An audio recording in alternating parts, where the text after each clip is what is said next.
An oyster farmer from Maine setting his sights for Senator Susan Collins' seat. Graham Platner, a military veteran, is looking to shake up how politics are played in Washington. In a sit-down interview with Bonnie Bishop, Platner shares what he can bring to the table.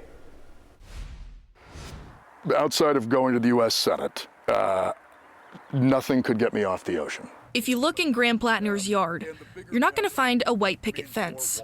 You'll see oyster cages, shells, and lots of buoys, lots of chain, lots of anchors. He lives in Sullivan with his wife, Amy, on the same street he grew up on, the water just a short walk away from their home. I love working on the sea. He was getting ready for another day on the boat when labor union reps approached him at his door last summer. They essentially were like, "We think you should run for U.S. Senate." And Amy and I were like, "That's the most insane thing I've ever heard." But by the end of the summer, Platner launched his campaign. I am fighting for a politics that not only shows up to represent working people, but actually makes politics accessible to working people. Platner and David Costello are on the ballot for the Democratic primary this June. If he secures the nomination, Platner then faces Senator Susan Collins, who is looking to secure her 6th term. So the real question is do we want to replace her with someone who just wants to do politics as usual, or do we want to replace her with someone who wants to commit the time and the energy to rebuild that kind of seniority, rebuild that kind of power, but do it in a way that's actually going to represent the working people of Maine? Platner has been in the hot seat over now deleted Reddit posts in which he used a slur about people with intellectual disabilities, as well as posts about sexual assault, and a now covered up tattoo that resembled a Nazi symbol. People change, people learn new things, people become different versions of themselves, hopefully better versions.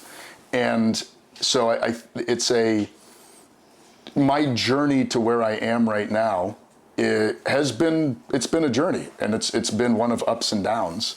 And I just hope people can very much understand that because of that, I'm not ashamed to talk about it. Who I am today is someone who has spent years being very involved in my community, caring immensely for the place that I grew up. When it comes to policy, Medicare for All sits at the top of Platner's list. It's a bill that exists. We don't have to invent something new. We already have it. But we do need more people in places of political power who want to fight for it, and who also want to be very vocal and talk about why it is we need it and why we can have it. He's looking to make the country more affordable by taking health insurance premiums, the cost of childcare, and local property taxes off the plate of working people.